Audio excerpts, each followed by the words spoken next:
Olá, pessoal, tudo bem? Então, vamos para mais uma aulinha básica sobre contratos. Hoje nós vamos trazer, como eu tinha prometido no vídeo anterior, né, os princípios aplicáveis aí ao contrato. Eu vou falar hoje para você sobre os três mais importantes princípios gerais do direito. Quais são, Keliane, esses três princípios mais importantes do direito? Né? Os princípios básicos da teoria dos contratos podemos dividir em contratuais em duas categorias, que são os princípios tradicionais e os princípios sociais. Né? Ao passo que eu abaixo vou fazer uma lista breve e explicar também cada um, né? Porque é importante trazer aí essa explicação. Temos os princípios tradicionais, que é a liberdade de contratar, autonomia privada, autonomia que dá vontade, né? O princípio em questão, ele apresenta diferentes nomenclaturas e ele se divide em três subprincípios. Quais são esses três subprincípios? A liberdade de contratar propriamente dita, ou seja, ninguém é obrigado a contratar o que não deseja. Né? Eu sou obrigada a contratar o que eu não quero. Né? Exceções são aplicáveis, né, como o DPVAT, né? Por exemplo, seguro obrigatório por lei, caso em que a lei se sobrepõe aí ao princípio. Tem exceção? Aquele ano tem, mas a regra é, ninguém é obrigado a contratar o que não deseja. Né? E tem o segundo aí subprincípio, que é determinar a contraparte, né? Determinar com quem contratar. Né? O cidadão ele é livre para contratar com quem quiser. Novamente, exceções são aplicáveis, como a imposição do CDC, né, aos fornecedores, que não podem se negar a vender um produto para o consumidor que deseja pagar à vista, em dinheiro. Igualmente, concessionárias de serviços públicos que não pode escolher, né, com quem contratar. Então, uma regra tem a sua exceção, por isso a gente não pode generalizar.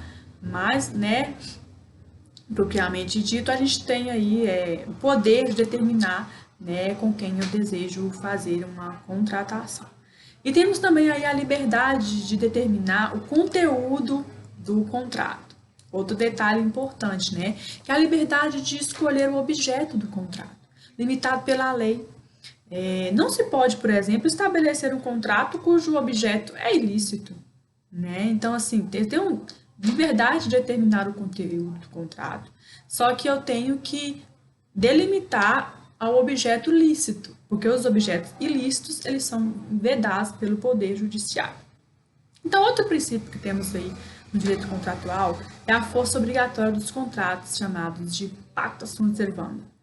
Então, né, os contratos eles são considerados obrigações justamente pela força obrigatória que lhe é atribuída.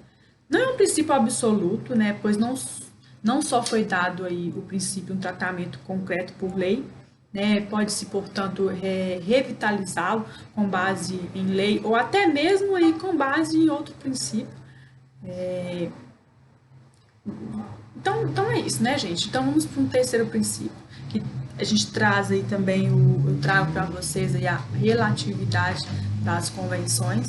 Né? Via de regra, os contratos, eles geram efeito para as partes contratantes.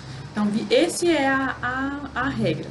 Novamente, né, não trata de princípio absoluto, o que o próprio Código Civil traz hipóteses de intervenção de terceiro no contrato. São os exemplos de contrato com pessoa a declarar, né? Então, assim, temos os princípios sociais, né? O Código Civil de 2002, ele estabeleceu como valores básicos da lei à sociedade eticidade e moralidade, né? Você tem que ter ética e moral. O código foi feito para explicitar esses valores, né?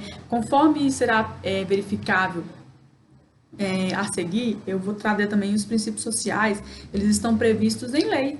Então, assim, ele é codificado, né? A diferença dos princípios tradicionais. Então, assim, conforme será possível verificar, os princípios sociais estão previstos em lei e a diferença dos princípios tradicionais, né? Eu vou trazer para vocês também os princípios sociais, a sua importância na teoria geral dos contratos, né? O que é isso, Keliane? A função social. A função social que está prevista no artigo 421 do Código Civil, que versa que a liberdade de contratar será exercida em razão e nos limites da função social do contrato, né? Então, eu vou repetir novamente, a liberdade de contratar será exercida em razão e nos limites da função social do contrato. Trata-se de uma concessão mais difícil de definição, né? Como sabemos, os contratos eles servem para regular, né? Então, esse contrato ele serve para estar regulando a sociedade. Então, assim, o Código Civil, como sabemos, ele vem fomentar e dar segurança às relações contratuais, né? Contudo, essa tal proteção só será dada caso o pacto seja de acordo com os valores da eticidade, moralidade, estabilidade. Não há um conceito pré-estabelecido, muito pelo fato de que a sociedade altera a sua compreensão de que é exercer um contrato em respeito da função social, né? O importante é assimilar que a liberdade de contratar não é absoluta e que encontra-se limite na função social do contrato. Isso é muito importante. Então, temos o segundo preceito aí, que é o equilíbrio contratual. É importante ressaltar que o equilíbrio contratual ele é aceito no nosso ordenamento jurídico, né? Os contratos eles podem ser onerosos. Por outro lado, os contratos são inaceitáveis quando representam lesão, estado de perigo, ou quando são excessivamente onerosos. Isso aí é uma brecha importante para quem é advogado e quem deseja anular um contrato, né? Então, vou repetir de novo, né? Os contratos são inaceitáveis quando representam lesão, estado de perigo ou quando são excessivamente onerosos.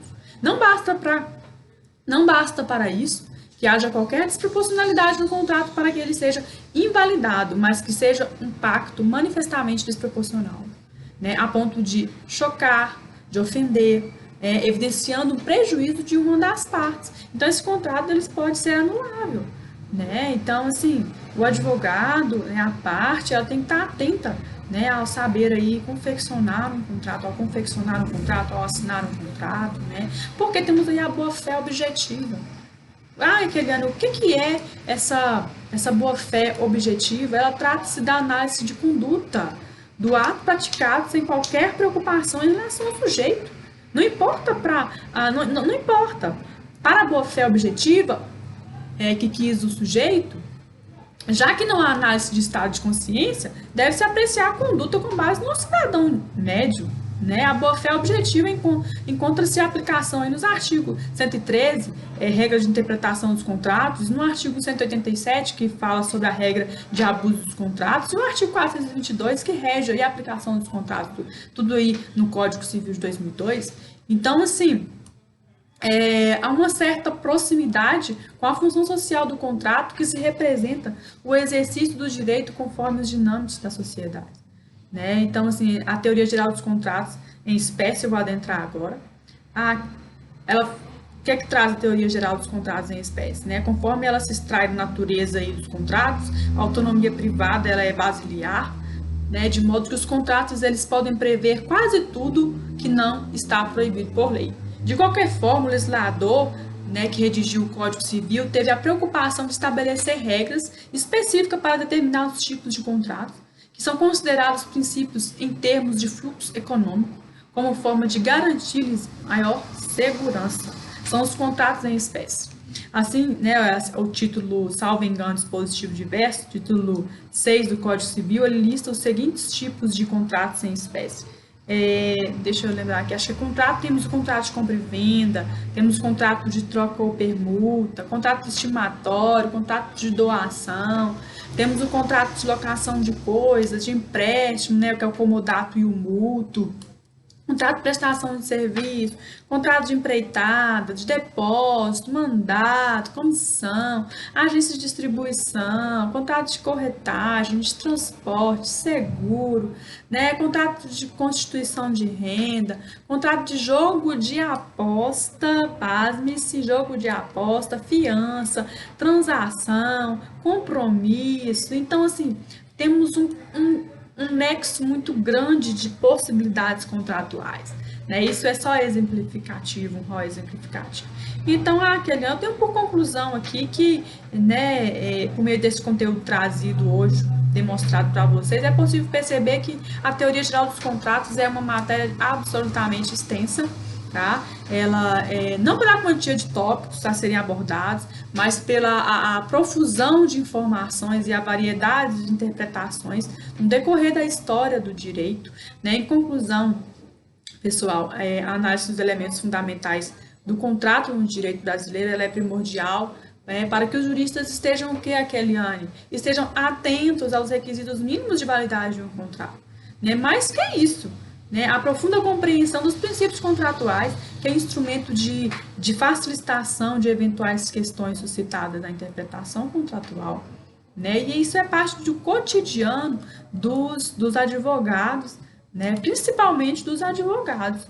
Então, assim, eu deixo aqui essa explicação. Qualquer dúvida, eu reafirmo. Vocês podem estar me contactando. Um grande abraço. Espero ter ajudado algumas pessoas na compreensão aí da teoria geral dos contratos. Eu vou trazer mais abordagem, como de costume, né? E é isso, né, pessoal? Temos que estudar, nos atualizar. O mundo tá aí, né? E um grande abraço a todos. E até mais, tá?